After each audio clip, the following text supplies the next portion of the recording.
Every year, around this time, I make a point of squeezing in one last bikepacking trip for the year. I love this time of year. I get to pause and think about the year I've had, the ups and downs, and it's during this trip I start to think properly about my goals and ambitions for the following year. This year, I wanted to head back to a wild camping spot that was very special to me, with one main objective: not to chase distance or speed, but to switch off mentally and have a chilled out bikepacking trip down memory lane.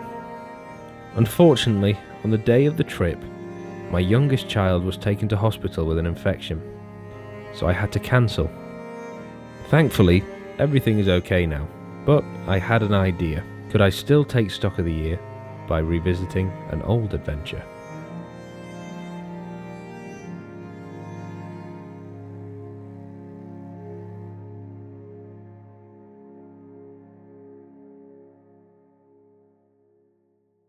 After a busy day in the office in London, I loaded up my Charge Cooker mountain bike and headed up to Scotland on the sleeper train. The plan was to ride 80 miles from Inverness, past Loch Ness and the Caledonian Canal to Fort William. This was the first time I'd been on the sleeper train and I was pretty excited to do it. But as the train set off, things started unravelling that were going to throw a spanner in the works. If you're travelling on higher road routes, some significant snowfall likely through Friday afternoon into Friday evening, and add on the strength of wind, likely to see some blizzard conditions, if not whiteout conditions. I was awoken at 5 a.m. by the conductor saying that the train had been cancelled in Edinburgh and all lines north of here were closed. So they arranged for a coach to come and collect us. I stuffed my bike into the luggage compartment at the bottom and we headed out on a very slow coach journey up to the Highlands. It had taken so long to get sorted that the sun was already up, and given that this was December, I was running out of daylight hours.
This camping spot is very special to me.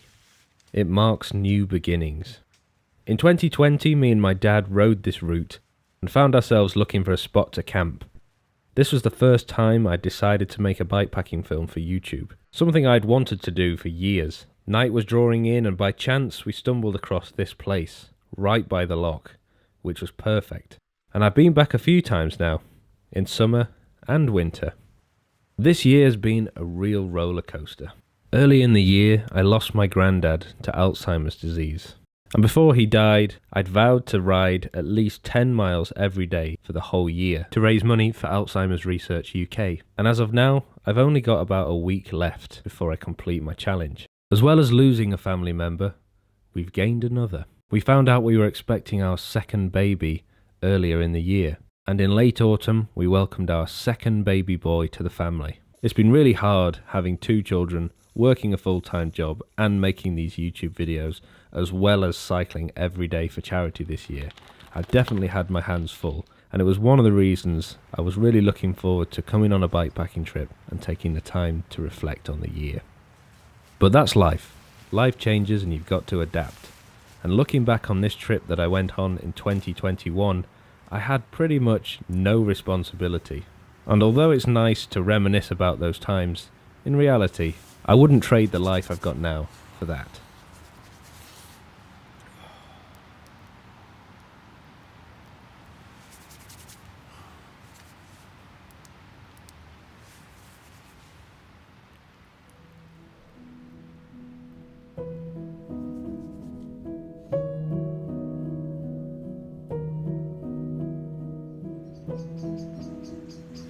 I woke up the following morning to a text from Caledonian Sleeper saying that my train had been cancelled back to London, so I was left stranded. After a bit of panicking and research, I'd managed to source a train from Fort William back to Glasgow, and from there I was certain I'd be able to catch some form of train back to at least near where I live. But this train was much earlier than the previous one, so I really had to put the hammer down and make up some time.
I'd made really good progress, but something stopped me in my tracks. Got a bit of a problem here.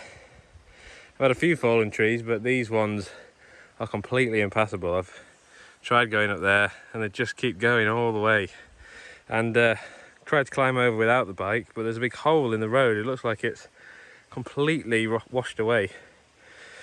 So I don't really know what to do now. I'm either going to head down to the coast, you can see all the broken trees, and then walk along that way and hopefully rejoin, or I'm going to have to go all the way around, back the way I came, back to the other side of the loch, which is going to take absolutely ages. So we'll see.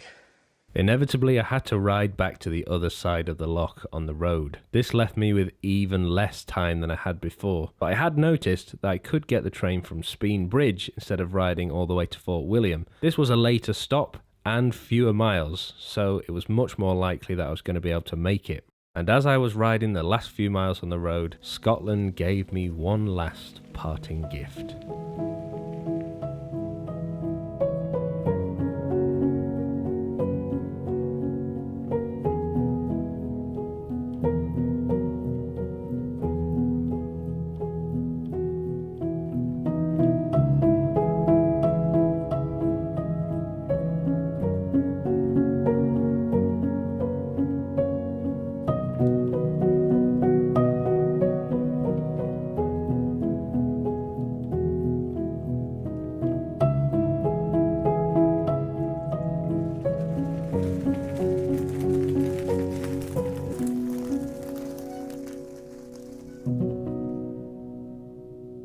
Thank you very much for watching this film, and I hope you enjoyed it.